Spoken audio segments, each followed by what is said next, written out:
Otro. Mayong buntag. Ayaw paluya-luya kay alkansita. Brothers and sisters, manani ang last karubuntaga, ang open forum. Nakaibalo si Padre ug ang team nga dili gid ninyo makasa nga masabtan unsay gipangyaw-yaw sukad kanina hantod sa last speaker. Ug tungod ana, alas 11 sa gabi kadlawon manawag sa amo kung unsay buhaton. So ang gipangyaw-yaw ganina gamit kayo to. I hope na amoy nasabtan.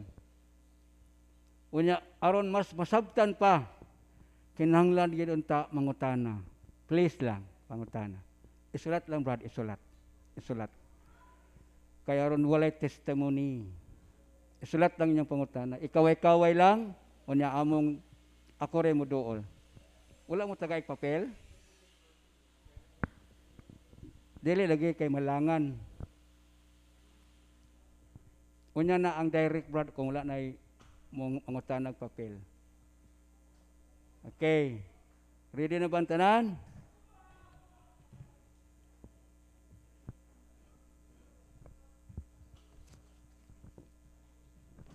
Okay, magsugod ta sa pangutana. Unya, palihog kog iklaro ang pagsulat ha. Kay dili gyapon masibo ang tubag kung di pod makayo mabasa ang pangutana. Unang pangutana.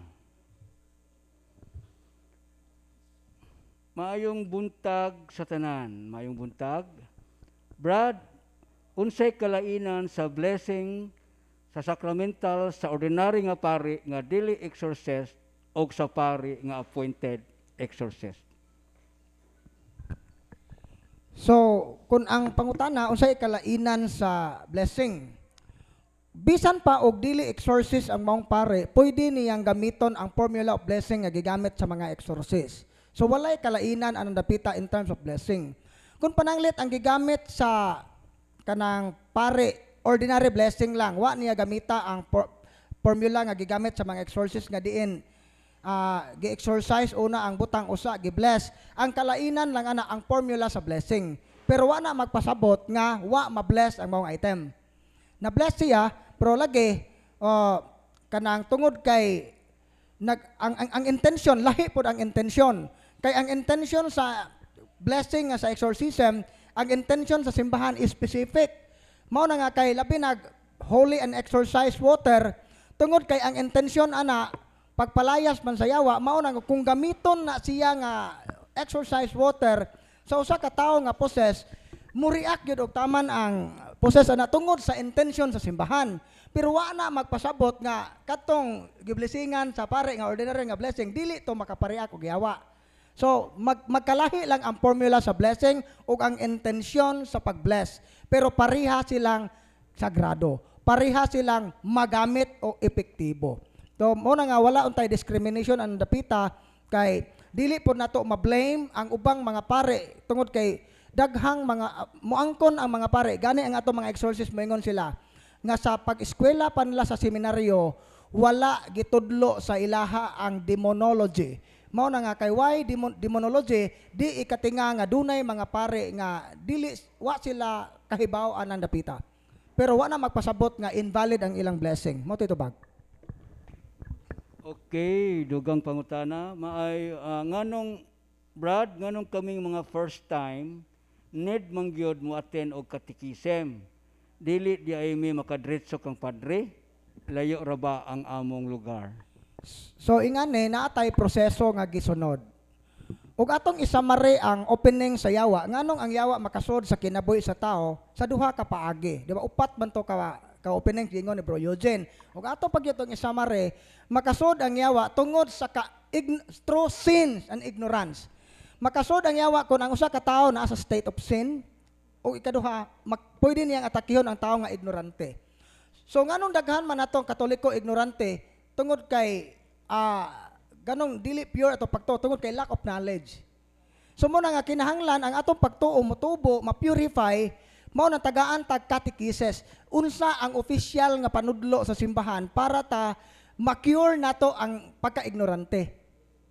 Unya, kini pong catechesis maandam ang atong kaugalingon pagdawat sa mga sacramentals o sa mga sakramento. O proven and tested na nga daghan dire nga wa sila kahibaw unsay ilang ikumpisal. Pero samtang naminaw sila sa catechesis, uy, nakahimo man kung sa deron mo to nga pagpangumpisal, giapil nila sa ilang pagpangumpisal. So nakatabang siya pag-prepare. So karon layo mamibra dili ba may pwede madiretso ni Father Darwin naatay proseso. Hinumduman nato nga kining exorcism day mura ni siya surgery. Murag operasyon ba? So kinahanglang andamon ang tao nga operahan dili ditsoon. Oh, kay ngay uban nga Brad, pwede ba kong i-exercise ni Father Darwin balig kinahanglan mulayas na ning yawa sod sa tulo ka adlaw Brad kanang siya'y magbuot pag ano sa palayason ng yawa. Kinahanglan tulo ka adlaw kay usa ka semana ray ahong leave Brad. Ug magpa-opera ka, pwede ba ka moingon sa doktor nga dok, operahin nga pa-heart transplant ko dok. Pero kinahanglan dukha nga tulong adlaw mawa na ning samadok, mawa na ning sakit kay usa ka semana ra ba ihong leave. Pwede ba ron? Dili. So natay proseso. So ingani kinsa man tong among i-recommend ni Father Darwin katong na process. Katong na bugat yun nga kaso nga angay i-recommend. Mo na nga kung balikon ako ang exorcism lagi. Pag ampo ni siya aron mapalayas ang yawa nga nasa imong lawas nga naghatag og sakit. Kung pananglit tagalagyo mo, tagadis-among dapita. Kung dili man gani mo namo i-recommend ni Father Darwin nga ipa-exercise, pasalamatin ninyo ang Ginoo nga wa mo mayawae.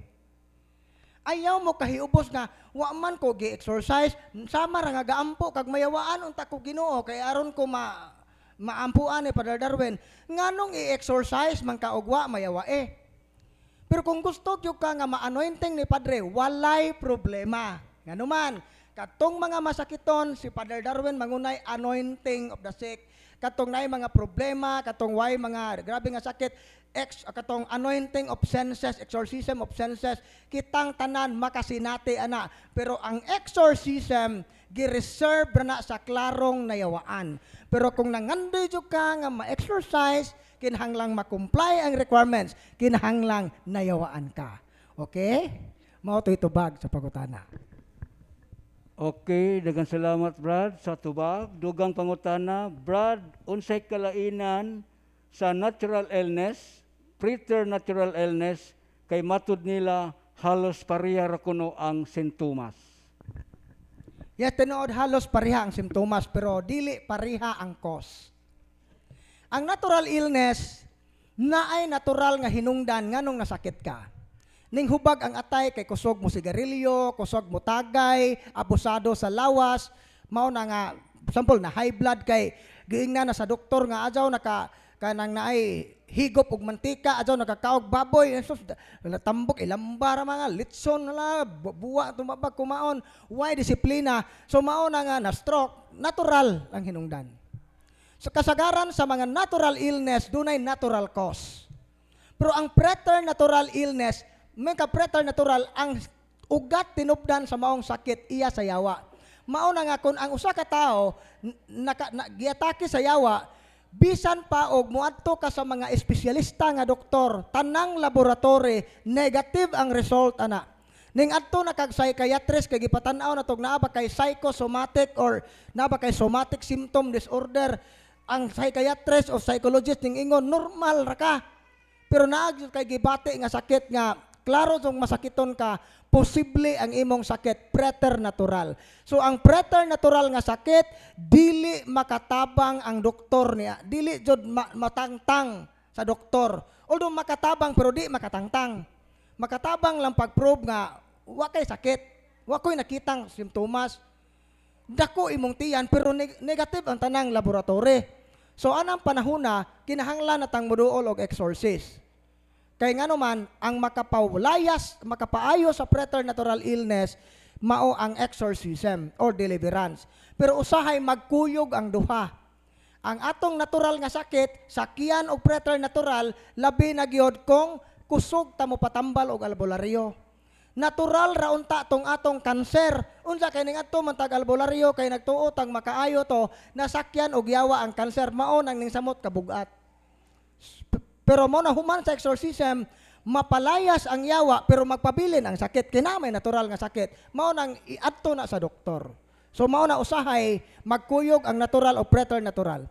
Pero ang kalainan sa duha, ang natural illness na ay natural nga hinungdan, ang preternatural illness yawa ang hinungdan sa maong sakit. Mao nang di maayo sa doktor. Mao ito ba? Okay, dugang pangutana, bro.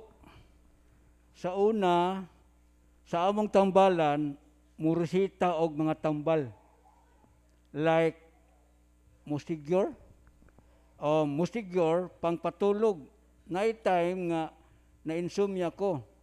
Og tuig na mi kapenggikan sa pagsurrender tibuok pamilya Brad. Sala ba Brad nga mupalit ko panagsa adtong tambal nga yang gresita? Kay di man ko makatulog kun dili manggaling unsa may akong buhaton Brad. So ang authorized jud nga mo resitag tambal katog yung doktor. Naman sila lisensya. Pero ang mga albularyo, naman ko po yung mga albularyo nga nag-eskwela po pagka-doktor, na ganit po yung mga nurse nga nahimong albularyo, mo nang swito sila sa tambal, mo nang moresita po, ribotril, kaya ron, di kato, garon makuhan ka, kanagong mga tambala para man sa utok, peligro na siya, kinahanglan, psychiatrist yun ang moresita, o kanang tinuod yun nga doktor, kay nabaya na yung mga dosage. Masubraan pala man na mo tumar diha, masubraan pa na mo na gamit ang mahitabo ni ana, imbes kay why sakit imong utok na masakiton na hinoon. So mo na nga dili ta tingali ta makaingon og sa kay wa ka kahibaw og nagtuo, depende na sa imong disposisyon. Pero sayop gyud na. Mo na nga dili ta pwede nga mosalig sa mga dili lisensyado. Mabutang ta sa peligro ni ana. Karon ang nautanan nimo unsa may akong buhaton. Una gyud hinulsulan nato nga kini ding akong pagduol og mga faith healer, mga albularyo, supak man din sa akong relasyon sa Ginoo. Mo nga Lord, pasaylo ako, aho na gyud ning isalikway sa hingpit mo kumpisal ta.